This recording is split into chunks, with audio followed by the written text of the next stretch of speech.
नमस्कार, देश का नंबर 1 चैनल रिपब्लिक भारत देख रहे हैं आप और नमस्ते भारत में मैं हूं आप सबके साथ अनूप। शुरुआत बड़ी खबर से करेंगे और बड़ी खबर क्या है बताएंगे मेरे सहयोगी दीपेश।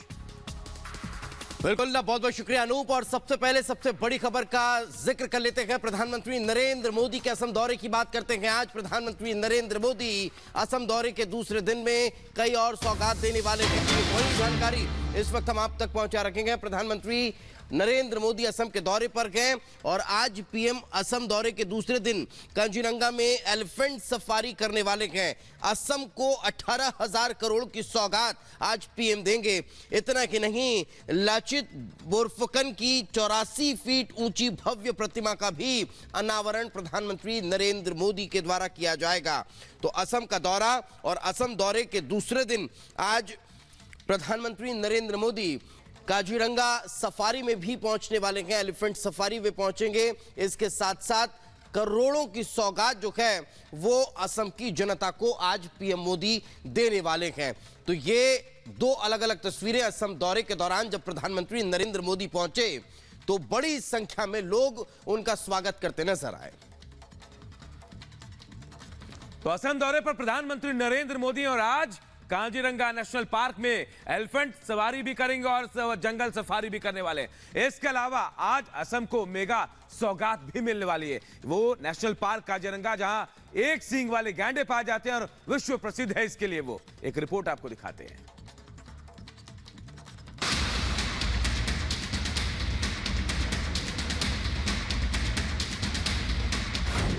असम में पीएम जोरदार स्वागत। 18,000 करोड़ की मेगा सौगात। काजीरंगा में सैर, जंगल सफारी। पीएम मोदी के असम दौरे का आज दूसरा दिन है। कल पीएम मोदी के असम पहुंचने पर उनका भव्य स्वागत किया गया। पहले एयरपोर्ट पर शानदार अगवानी की गई और फिर काजीरंगा नेशनल पार्क जाते वक्त रास्ते के दोनों तरफ खड़े हजारों लोगों ने पीएम का स्वागत असम की सांस्कृतिक विविधता की झलक के साथ किया। पीएम ने भी लोगों का भरपूर अभिवादन किया और दिल खोलकर किए गए स्वागत के लिए आभार जताया। आज पीएम मोदी के लिए काजीरंगा में जंगल सफारी की खास तैयारियां की गई हैं। पीएम मोदी सुबह सुबह करीब 2 घंटे काजीरंगा नेशनल पार्क में जंगल सफारी का लुत्फ लेंगे। पीएम मोदी के लिए जीप सफारी और एलिफेंट सफारी दोनों के इंतजाम किए गए हैं। दरअसल काजीरंगा नेशनल पार्क पूर्वोत्तर भारत का प्रमुख नेशनल पार्क है। ये यूनेस्को के विश्व धरोहर स्थलों में शामिल है। काजीरंगा एक सींग वाले गैंडे के लिए प्रसिद्ध है। हाथी, जंगली भैंसे और बाघ भी यहाँ मौजूद हैं। हाथी और जीप सफारी के लिए ये पार्क मशहूर है। पीएम करीब 2 घंटे काजीरंगा नेशनल पार्क में बिताएंगे। असम का पीएम मोदी का ये दौरा बेहद खास है। पीएम आज असम को हजारों करोड़ की मेगा सौगात भी देंगे। दरअसल काजीरंगा नेशनल पार्क के दौरे के बाद पीएम मोदी लाचित बोरफुकन की प्रतिमा का अनावरण करेंगे। जोरहाट में पीएम जनसभा को भी संबोधित करेंगे। करीब 18,000 करोड़ की विकास योजनाओं की सौगात अपने दौरे पर पीएम असम वासियों को देंगे। बरौनी गुवाहाटी पाइपलाइन का उद्घाटन किया जाएगा। तिनसुकिया मेडिकल कॉलेज का भी लोकार्पण होगा। 1300 करोड़ की रेलवे परियोजनाओं का भी लोकार्पण आज किया जाएगा। इसके अलावा डिगबोई रिफाइनरी विस्तार की पीएम मोदी आधारशिला रखेंगे। साथ ही पीएम आवास के तहत 5.5 लाख घरों की सौगात असम के लोगों को देंगे। जाहिर है, लोकसभा चुनाव की अधिसूचना जारी होने से पहले पीएम ताबड़तोड़ उत्तर से दक्षिण और पूरब से पश्चिम का दौरा कर रहे हैं और विकास की मेगा सौगात लगातार देशवासियों तक पहुंचा रहे हैं। Bureau report, Republic Bharat. तो वकील असम के बाद आज प्रधानमंत्री नरेंद्र मोदी का अरुणाचल दौरा भी रहने वाला है, जहां पर वे करोड़ों के विकास कार्यों की सौगात देंगे। इतना ही नहीं, आज पश्चिम बंगाल और उत्तर प्रदेश के दौरे पर भी प्रधानमंत्री नरेंद्र मोदी रहने वाले हैं। साथ ही साथ आज जब वे यूपी पहुंचेंगे तो वाराणसी अपने संसदीय क्षेत्र भी जाएंगे और वहां प्रधानमंत्री नरेंद्र मोदी आज बाबा काशी विश्वनाथ के दर्शन भी करने वाले हैं। तो आज अगर प्रधानमंत्री नरेंद्र मोदी के कार्यक्रमों का जिक्र करें तो असम के बाद अरुणाचल सबसे पहले पहुंचने वाले हैं और वहां जो सेला टनल है वो आज राष्ट्र को समर्पित करने वाले हैं। विकसित पूर्वोत्तर कार्यक्रम में वे शामिल होंगे और विकास कार्यों की सौगात देते नजर आएंगे। पश्चिम बंगाल और यूपी भी आज पीएम पहुंचने वाले हैं। काशी विश्वनाथ मंदिर में दर्शन करने पहुंचेंगे और विशेष पूजा अर्चना वे आज करते नजर आने वाले हैं। तो ये दो अलग अलग तस्वीरें, सेला टनल जिसका उद्घाटन आज प्रधानमंत्री नरेंद्र मोदी करने वाले हैं, राष्ट्र को समर्पित करने वाले हैं, तो वहीं बंगाल और यूपी के दौरे पर भी आज पीएम पहुंचेंगे।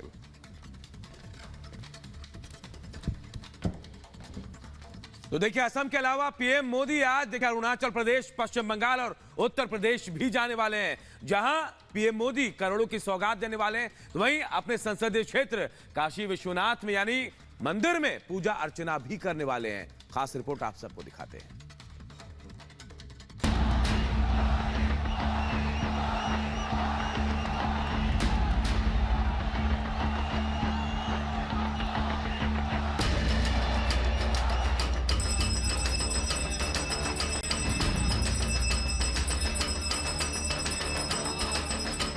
पीएम मोदी आज ताबड़तोड़ 4 राज्यों का दौरा करेंगे और विकास की कई परियोजनाओं का लोकार्पण और शिलान्यास करेंगे।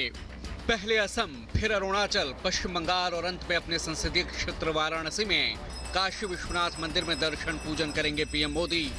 असम में काजीरंगा नेशनल पार्क में सफारी के बाद पीएम मोदी सबसे पहले अरुणाचल प्रदेश पहुंचेंगे और देश को कई विकास परियोजनाओं की मेगा सौगात देंगे। अरुणाचल में सुबह 10 बजे पीएम मोदी सबसे पहले सेला टनल राष्ट्र को समर्पित करेंगे। विकसित भारत विकसित पूर्वोत्तर कार्यक्रम में पीएम मोदी शामिल होंगे। इस कार्यक्रम में पूर्वोत्तर को 55,600 करोड़ की मेगा सौगात देने की तैयारी है। औद्योगिक विकास योजना उन्नति का भी लॉन्च किया जाएगा। दिबांग घाटी में बहुउद्देशीय जल विद्युत परियोजना की आधारशिला रखी जाएगी और 35,000 से ज्यादा नए घरों की भी सौगात देंगे पीएम मोदी। अरुणाचल में सेला टनल की खास अहमियत है। 2019 में पीएम मोदी ने ही इस परियोजना की आधारशिला रखी थी। देश के लिए रणनीतिक महत्व रखता है सेला टनल। तवांग तक हर मौसम में कनेक्टिविटी इससे मिलेगी। इससे क्षेत्र में तेज और अधिक कुशल परिवहन मार्ग मिलेगा। लगभग 825 करोड़ की लागत से इसे तैयार किया गया है। नई ऑस्ट्रेलियाई टनलिंग पद्धति के जरिए सेला टनल का निर्माण किया गया है और इसमें उच्चतम सुरक्षा मानकों का इस्तेमाल किया गया है। असम, अरुणाचल प्रदेश के दौरे के बाद पीएम मोदी का पश्चिम बंगाल दौरे का कार्यक्रम है। पीएम मोदी करीब 3:45 बजे सिलीगुड़ी में एक सार्वजनिक कार्यक्रम में हिस्सा लेंगे और 4,500 करोड़ की विकास योजनाओं का लोकार्पण और शिलान्यास करेंगे। शाम 7 बजे पीएम मोदी वाराणसी पहुंचेंगे और सबसे पहले काशी विश्वनाथ मंदिर में दर्शन पूजन करेंगे।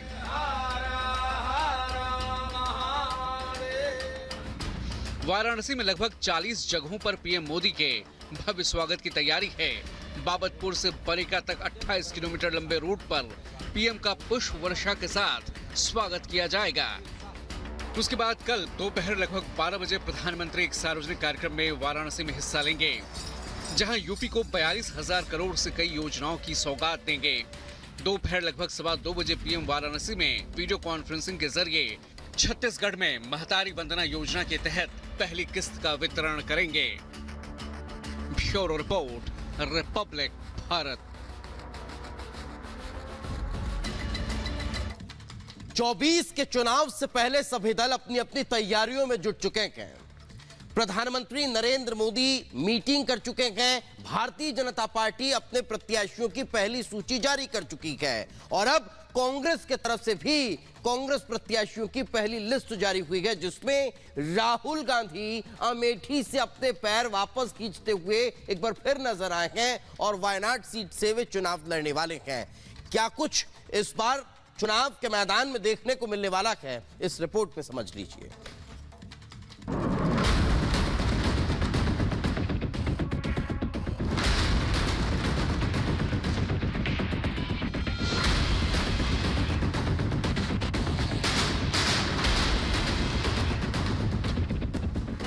दो 2024 की सियासी जंग का आगाज हो चुका है। ये सियासी जंग हर दल अपने अपने ढंग से लड़ने की कोशिशों में जुटा हुआ है। सभी दल फूंक फूंक कर अपना कदम रख रहे हैं और विरोधियों को हराने की ठान रहे हैं। बीजेपी जहां बहुत पहले ही ज्यादातर सीटों पर अपने उम्मीदवारों का ऐलान कर चुकी है, वहीं अब कांग्रेस ने भी कल अपने 39 उम्मीदवारों का ऐलान कर दिया है और पहली सूची जारी कर दी। पहली सूची में राहुल के वायनाड से लड़ने का ऐलान किया गया है और जैसे ही कांग्रेस की पहली सूची जारी हुई तभी बीजेपी ने राहुल पर तंज कसना भी शुरू कर दिया और सवाल किया, क्या राहुल डर गए? राहुल की अमेठी से दूरी ये दिखा रही है कि उन्हें पता है वहां उनका वोट बैंक खत्म हो चुका है। बीजेपी इसे राहुल का डर बता रही है। बीजेपी नेता अमित मालवीय ने सोशल मीडिया पर लिखा, वे अमेठी से चुनाव नहीं लड़ रहे, डर गए क्या? इसी के साथ बीजेपी नेता डीके सुरेश, जिन्होंने दक्षिण भारत को अलग देश घोषित करने की मांग की थी, उनको टिकट दिए जाने पर सवाल खड़ा कर दिया है। बीजेपी नेता एक एक कर राहुल को डरा हुआ बता रहे हैं। केंद्रीय मंत्री स्मृति ईरानी ने तो राहुल को खुली चुनौती दे डाली। स्मृति ईरानी ने राहुल गांधी को कहा कि हिम्मत है तो अमेठी से अकेले चुनाव लड़कर दिखाएं। तो वहीं केंद्रीय मंत्री राजीव चंद्रशेखर ने भी राहुल पर निशाना साधा, कहा राहुल गांधी देश में किसी दूसरी सीट से चुनाव लड़ ही नहीं सकते। मैंने तो ये कहा था कि अगर वाकई में उनके नेता में दम है तो बिना मायावती जी, अखिलेश जी के सहारे के अकेले सिर्फ अमेठी से चुनाव लड़कर क्यों नहीं दिखाते? दूध का दूध, पानी का पानी वही हो जाएगा। एक तरफ सियासी खींचतान जारी है तो दूसरी तरफ जगत गुरु रामभद्राचार्य जी ने भी ऐसी भविष्यवाणी कर दी कि जिसके बाद अब विपक्ष का भी तनाव दोगुना हो गया है। जगत गुरु रामभद्राचार्य जी ने लोकसभा चुनाव 2024 के लिए भविष्यवाणी की है, जिसमें बीजेपी को 370 सीटों के पार रहने की उम्मीद जताई है। इसके अलावा उन्होंने कांग्रेस की यात्रा को भी बेअसर बताया। जीतेगी बात। कितने सीटें मिल सकती हैं? 543 हैं तो सीटें कितनी मिलेंगी, क्या लगता है आपको? 370 से पार जाएगी। राहुल गांधी न्याय यात्रा कर रहे हैं, उस पर बीजेपी को लेकर क्या प्रभाव पड़ेगा? उससे प्रभाव पड़ेगा। सियासी घमासान जारी है। चुनावों की तारीखों का ऐलान कुछ ही दिनों में होने वाला है। ऐसे में पार्टियां अपने उम्मीदवारों को फूंक फूंक कर उतार रही है, जिससे कि चुनाव में विरोधियों को कोई मौका न मिल पाए। राजनीतिक दलों की कोशिशें अपनी जगह हैं, लेकिन जनता के दिल में कौन बस रहा है, इसके लिए अभी थोड़ा इंतजार करना होगा। Bureau report, Republic Bharat.